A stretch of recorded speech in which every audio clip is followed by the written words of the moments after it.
Hey, good morning, everybody. It's Daybreak at iFiber 1716. Jeff Slakey and Vicki Steele. Morning, Vicki. Good morning, Jeff. We got a great guest in studio here today from Mason County, and it's Ross McDowell. Morning, Ross. Good morning. Good morning. morning, Hi. Ross. Hi. Nice to see you here. Yes, A little bright and while. early. Yes. Bright and early indeed. I think since we last talked, you've added about 72 new hats. No, you're in For charge the man of, with no hair having all these hats. You're in charge of a bunch of different departments now. Let's go over those as we move into the conversation here this morning. Okie doke. Well, originally I was hired to be with the IT department and also with the emergency management department. And with the layoffs that occurred last year, I picked up 2 more departments. I picked up facilities and also parks and trails. And then also I'm the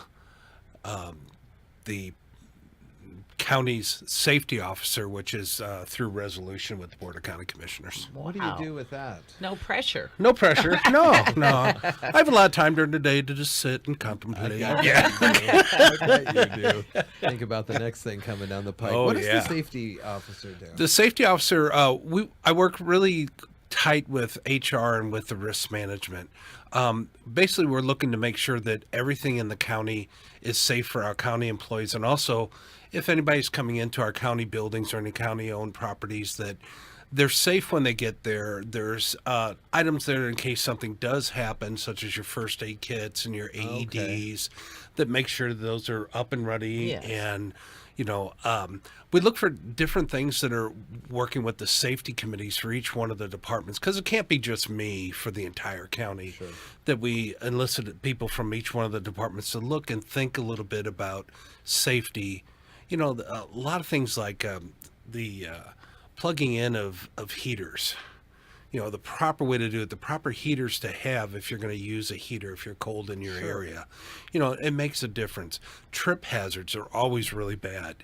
So we look at that, and we go around and do inspections in the buildings and look at them to make sure that, people are taking the proper precautions to keep themselves safe. Oh, that's good. So you're on here today, and we're talking about potential impacts from the 2018 budget on county services in various departments. And obviously we see that you have been added to your workload. Is that because of this budget or because of past changes in the?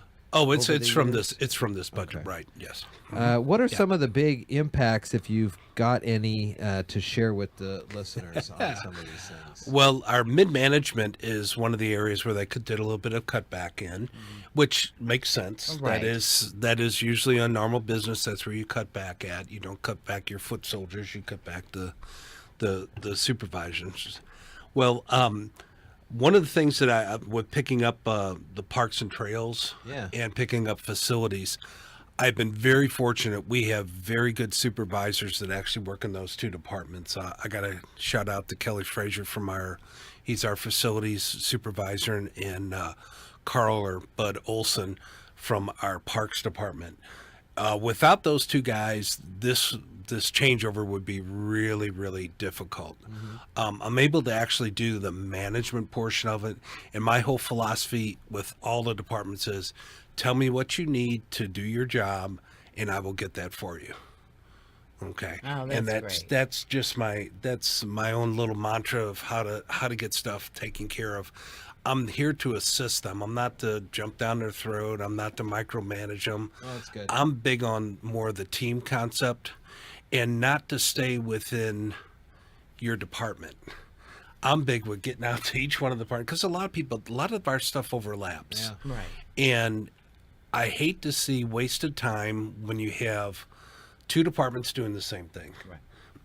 It makes no sense. That is a waste you of have to time. have that open communication to figure out what people are doing in order to say, well, wait a minute, if you're doing that and I'm doing that, why don't we split it? Why don't we half it? Would you take that? Well, I can do this, and work out things together. And that's what I try to do. That's smart. That's what I try. Seems like that's a good approach. You can't micromanage. Obviously, you have got a lot of things on your plate, and if you in the minutia on these things, and you don't trust the people that you have underneath you, it doesn't work at all. Trust is 100%. And I got to say, I came from Lewis County, came over here, and we have got some fantastic employees here. And you got employees that could leave here and go somewhere else and either make more money or whatever, because I see it on the way coming in. I live in Lewis County.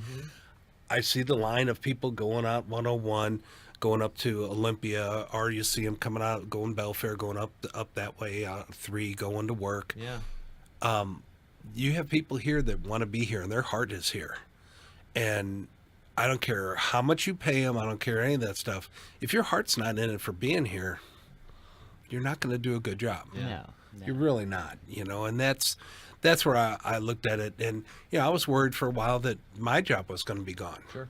So I had to start going out and start looking at jobs. And I'm just like, wow, there are jobs out there and they pay very well. But do I really want to leave here? And I talked to my boss, Frank, and I've talked to the commissioners saying, I really don't want to leave here. I really like what we're doing here.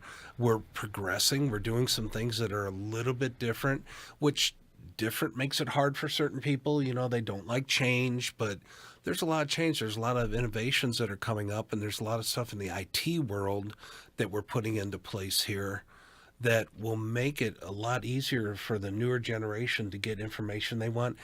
It is still a little bit difficult for the older generation, which I'm one of them in a way, but you have to embrace the technology. Embrace the technology and try to look into it. But we also want to make it that if they cannot do it, we still have people here that will walk them through or get the information they need. You've been here for 4 years. 4 years. 4 years now. And we've seen a significant uptick in personnel from Lewis coming to Mason. Yes. That's, we talk a lot about people leaving or mass exodus out of the county, folks wanting to find other, like you were just speaking of, but we're getting good people in the county. And you've got backgrounds with some of them as well, so they're most of them that are coming on here, I worked for Lewis County for 20 years in the sheriff's department and worked in emergency management there and was on all these safety committees and all that stuff before. And I got to meet a lot of these folks, and they're over here now, and I'm just like, it's a welcoming to them that they're here because I know what those folks can do. And the ones that are here, I'm like, good. That was a good pickup. You picked up a good person there because they are that kind of person that will fit in here with Mason County. Nice. Compared to, I have had people ask me that were from Lewis about coming over here. And I got to say, some of them I was not too, I don't want to use the word happy, but not too enthusiastic about them coming out. So I don't think they would fit in. I think you'd be a great fit down in Clark County. Yeah, there you go. That's exactly it. Nothing against Clark County, of course. Have you liked Alaska? So let's talk about hours of operation, ways that people connect with things that we've talked with the auditor's office, the assessor's office. They've changed some of their hours of operation. Is there enough of that kind of public back and forth that they would be impacted in those types of ways, or are there impacts that people will see this year? There are some impacts that they'll see this year that are coming up. We've had one of the biggest ones was with the parks. We have taken on the same as the state with closing some of the parks. Now, when we say closing the park, it's a lot different than what people are thinking, because we've taken quite a bash on Facebook about it from a couple of people. But the parks are still actually open. You can go in and walk in the park. The gate might be closed, but you can park and then go in the park. Oh, okay. Our biggest thing was we have to clean up the parks, and so do our park host. And we do have a couple openings. We might be filling one of them coming up, but we had a couple openings for park host. And people didn't understand the park host, why they're there year round. Well, people do use those parks year round, even though they're technically closed. They're also our security for there. They do minor cleanup and stuff that's going on there and help keep the trails open and stuff like that. And with the weather coming up in the winter weather, I'm amazed how many trees are down, because we do keep them as natural trails. Right. So they're reporting that to us to get to our guys, so our guys can go out there and clean that up or fix it so people can use it. We do get an abundance of trash dropped at our parks. I bet. People bring bag loads of trash and they put it right at the gate. They just take it in with them. And even though we're closed, our guys still have to go out there and pick up trash. They have to pick up trash on a daily basis or weekly. Actually, they go out once a week and grab stuff. And if you start looking at how many parks we have and that's a full-time lot of job right trash. there. And it's a lot of trash. And the county has to pay for the disposal of the trash. Yeah. And it's not anything new. This happens almost anywhere you go. I mean, if you even go to the state parks, you see the same thing. But it's just people just feel like, well, that's why I pay taxes, so I can do that. And it's not, that's not part of it. Let's use them. Exactly. Trash cans there, or that is not cool. don't bring your home trash. Yeah, we don't need your home trash. No. You can dispose of that other ways. So Parks Ways, there is some IT. We're still running. We have 3 guys in IT now. We did have 4.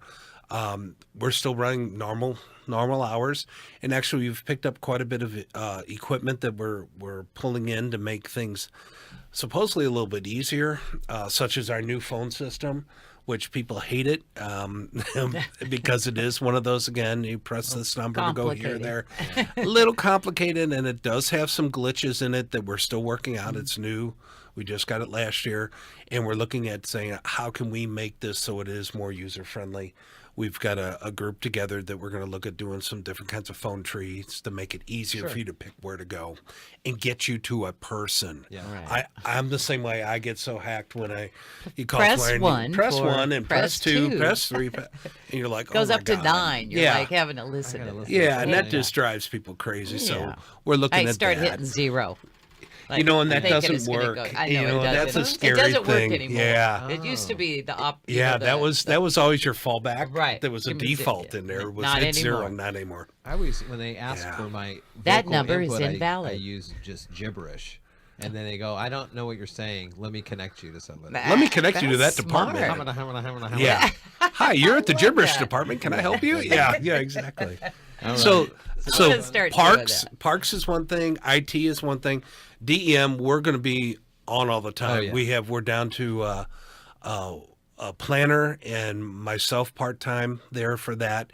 And we have a lot of volunteers that do help out with it.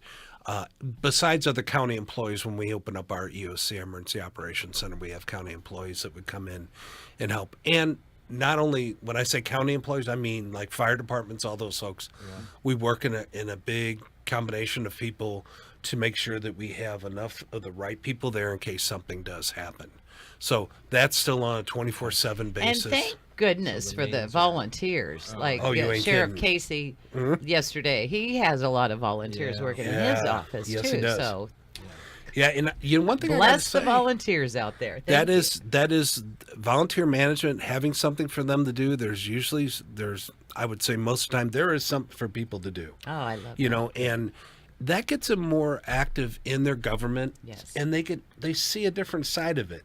When they see people come in and how people act, and you get some people that are just so nice it's unbelievable, and you get some on the other spectrum that are just off Nasty. the wall and nasty. Yeah. Did you get to see both? And you're going, wow, I never knew that would happen. That somebody would do that. So.